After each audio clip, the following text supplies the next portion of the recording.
శుభములు కలుగు నీకు.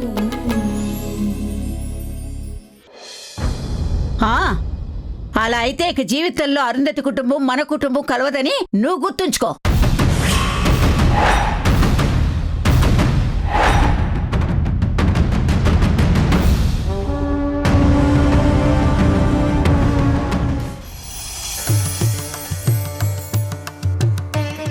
ఏమ్మా,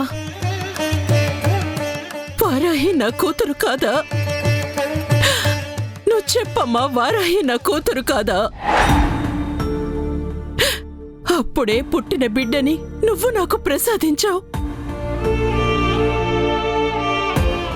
ఎందుకు పెట్టావు తల్లి? ఎందుకు నా వాళ్ళకు అందించావు? చెప్పమ్మా.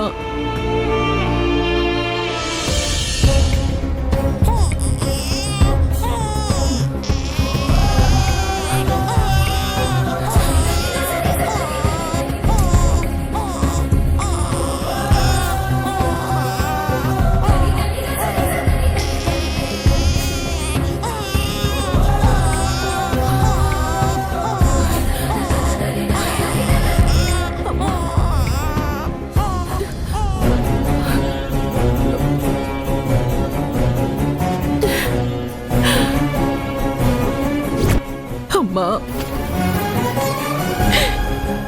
నువ్వు నాకు ప్రసాదించిన బిడ్డ వారాహి. అందుకే నీ పేరు పెట్టుకున్నాను.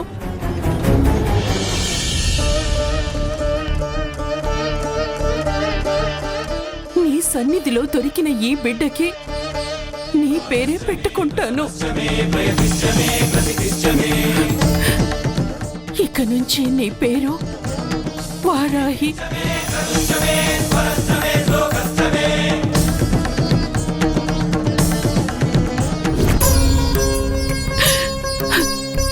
తన జీవితం బాగుండాలమ్మా, బాగుండాలి.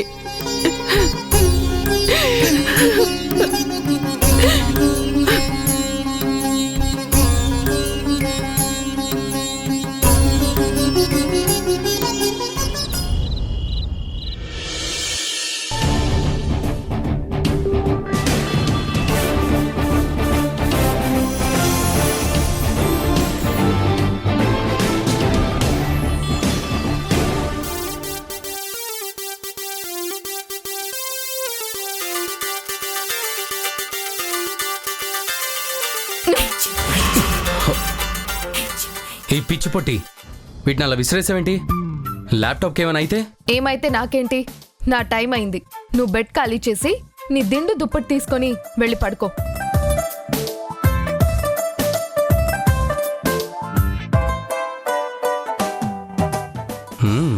నీకు బాగా ఎక్కువైంది పొట్టి. నీ పొగరు దించేస్తా చూడు. పోరా.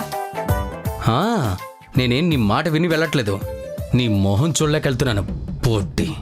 ఆగు. ఏంటి? నువ్వెక్కడికి వెళ్తున్నావు? నీకెందుకే? పడుకోమంటే పొమ్మని కాదురా పిచ్చి పిట్ట. ఏంటి నోటుకొచ్చినట్టు కూస్తున్నావు? నా ఇష్టం రా తొట్టిలొట్టి. నాది నా ఇష్టమనే పొట్టి పకోడి. నేను ఈరోజు బయటే పడుకుంటా.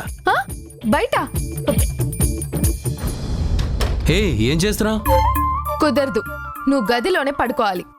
ఏ పిల్లి వస్తుందని భయమా? కుదరదు, నేను బయట పడుకుంటాను.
ఏంటిది అడ్డల్లే, నేను బయటికి వెళ్ళాలి.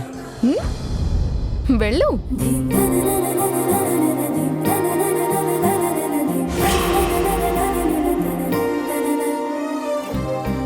ఏ అడ్డం తప్పుకో. నీకు చేతనైతే నన్ను పక్కకి జరిపి డోర్ ఓపెన్ చేసుకొని వెళ్ళు.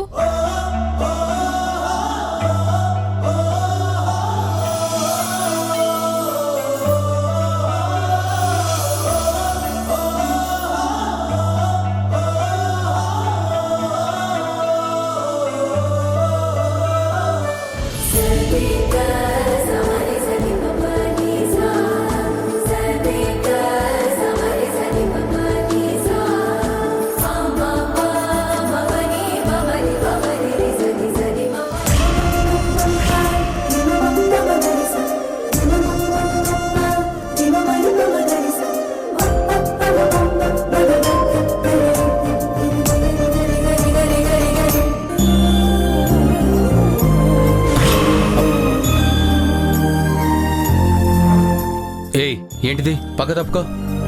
తప్పించుకో. వెళ్ళు.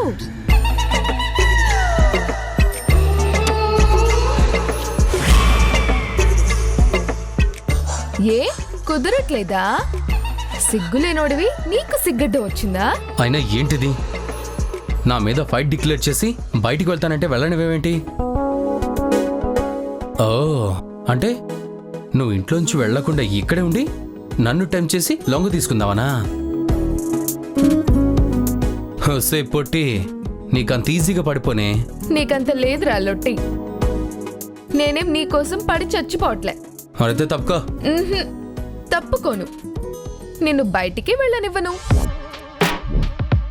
నువ్వు ఇక్కడే పడుకోవాలి, నన్ను చూస్తూ పడుకోవాలి. హేయ్, నిన్ను చూడలేక నేను బయటికి వెళ్తానంటుంది. తప్పుకో. ఏ?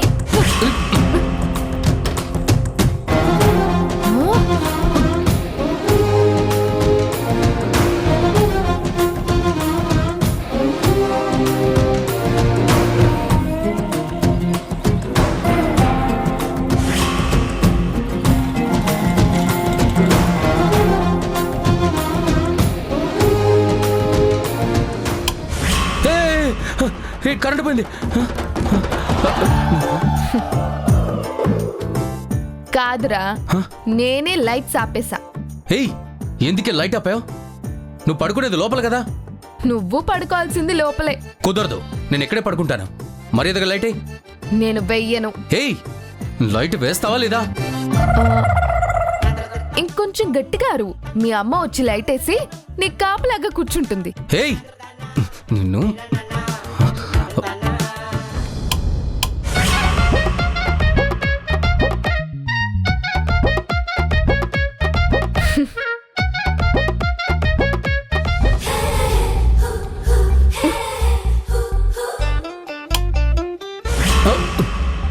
హేయ్, ఎందుకు ఇలా టార్చర్ చేస్తున్నావు? పడుకుంటే గదిలో పడుకో, లేదంటే చీకట్లో పడుకో. చిచి, టార్చర్ నువ్వు, టార్చర్.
పెద్దమ్మా, ఎందుకు బాధపడాలి? అలాంటి దుర్మార్గుడితో పెళ్లి ఆగిపోయినందుకు నిజంగా సంతోషపడుతున్నాం మేమంతా. వారాహి కూడా బాగానే ఉందమ్మా. సరే పెద్దమ్మా, ఉంటాను. వారాహి ఎక్కడుంది?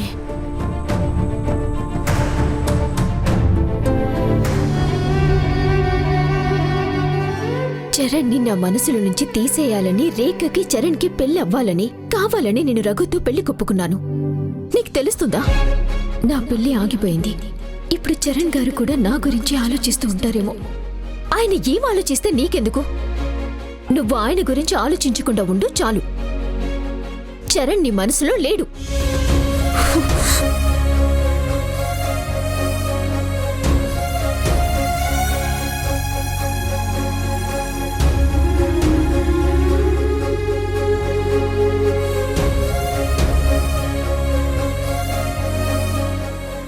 చరణ్ గురించి ఆలోచిస్తున్నావా? చరణ్ గారి గురించా? లేదమ్మా. కళ్యాణి కాదు, సునైన గురించి. కాదు, హాసిని గురించి ఆలోచిస్తున్నాను. నువ్వు చెప్పకపోయినా నీ మనసులో ఏముందో నీ మొహం చూస్తే నాకు తెలిసిపోతుంది వారాహి. అమ్మా, అసలే డిస్టర్బ్గా ఉన్నాను. నువ్వు ఇంకా నన్ను డిస్టర్బ్ చేయకు ప్లీజ్.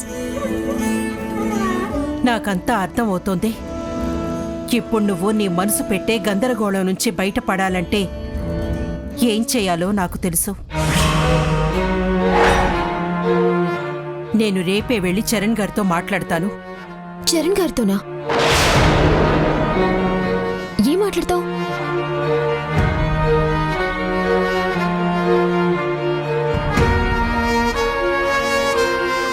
ఇంకేం మాట్లాడతాను? మీ ఇద్దరికి పెళ్లి చేయడం గురించి మాట్లాడతాను.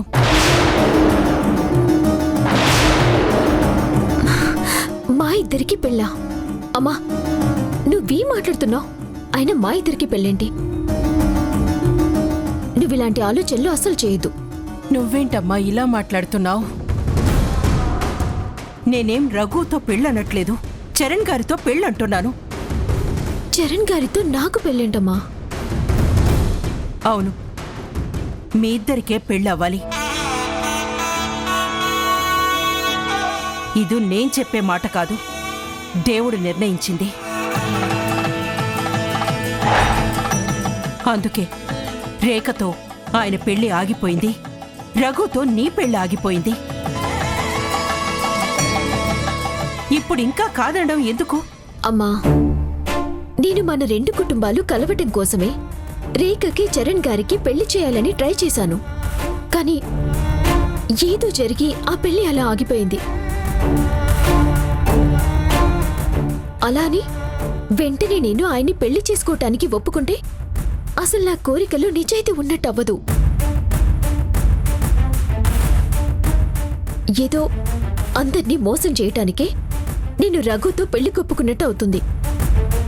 అప్పుడు అమ్మ మన మాటలు నిజం చేసిందన్నవుతాను.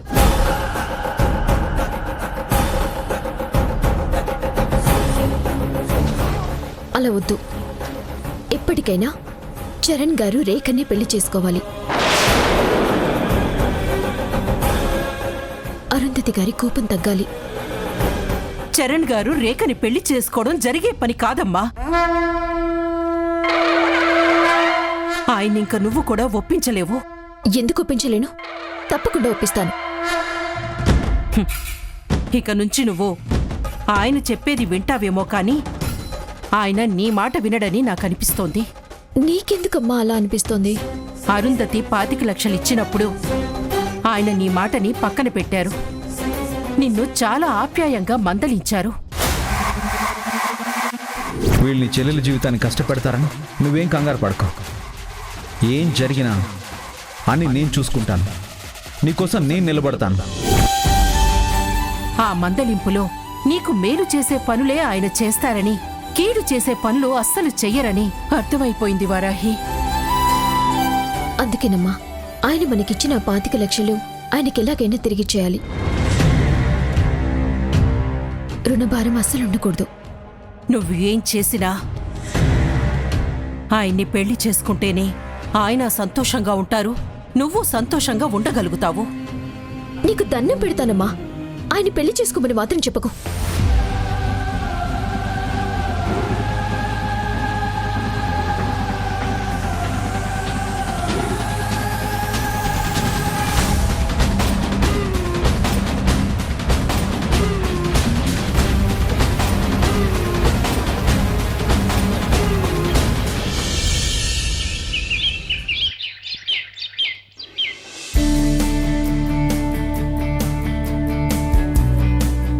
Good morning sir. Good morning sir. Good morning. ఏంటి సార్, వారాహి పెళ్లిలో మీరు ఫైట్ చేసి ఆ విలన్ పెళ్లి కొడుకుని చావుబాది మీ హీరోయిన్ ని మీరు కాపాడుకున్నారంట. అయినా సార్, మీరు కోరుకున్నది ఎప్పటికైనా దక్కించుకోవడం మీకు అలవాటే కదా సార్. మీరు కోరుకున్న మనిషి కూడా మీకు సొంతం అవుతుందని మా నమ్మకం. అదిగో మేడం గారు కూడా వచ్చేశారు. You carry on sir.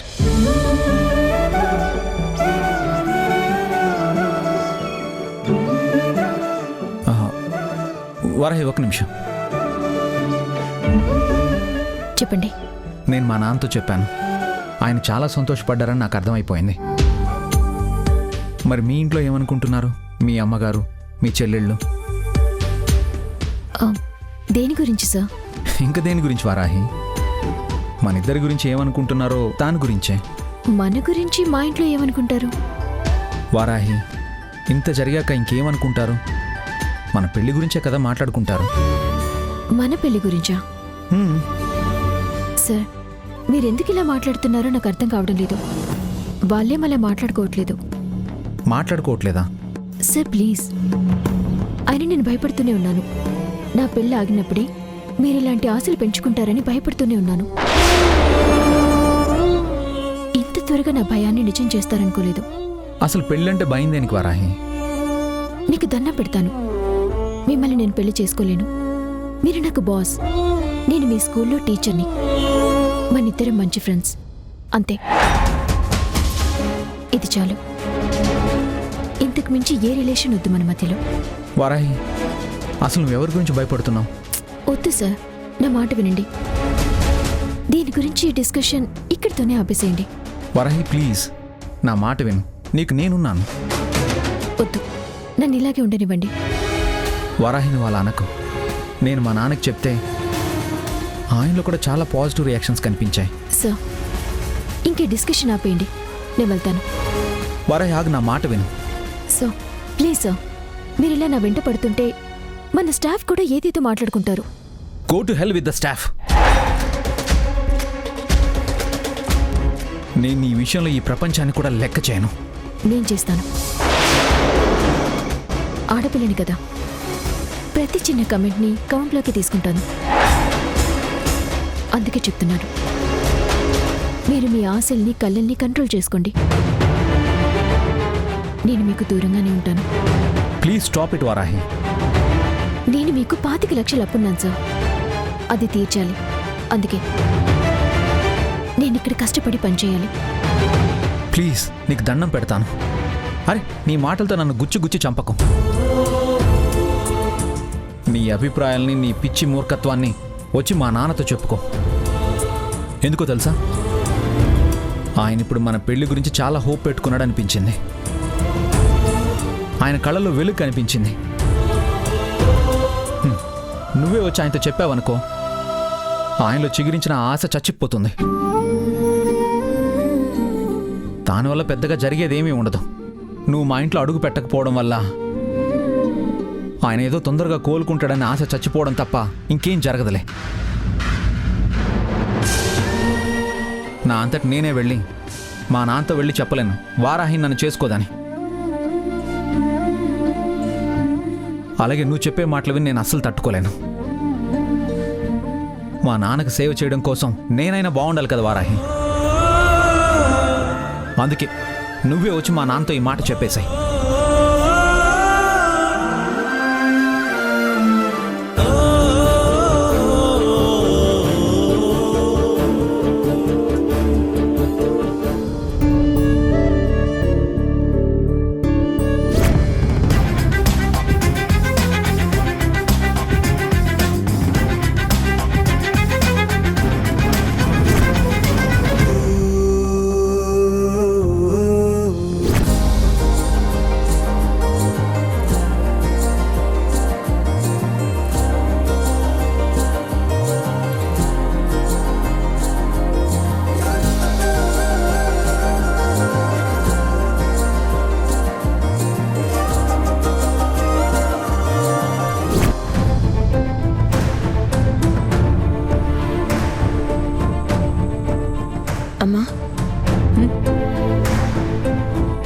ఏమైందమ్మా, ఎందుకు అలా ఉన్నావు?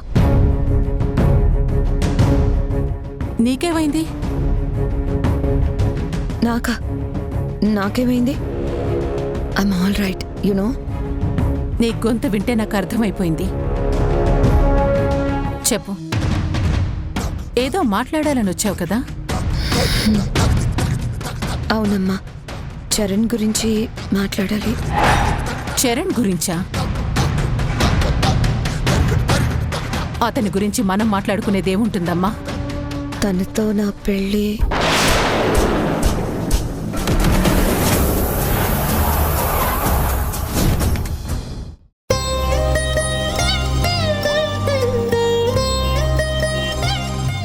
మావయ్య గారు,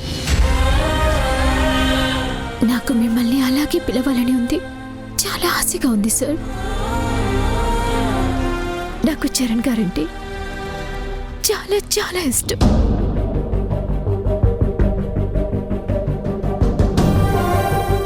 దేవుడి మీద ప్రమాణం చేసి మరీ చెప్తున్నాను, ఆయన్ని ప్రేమించాను.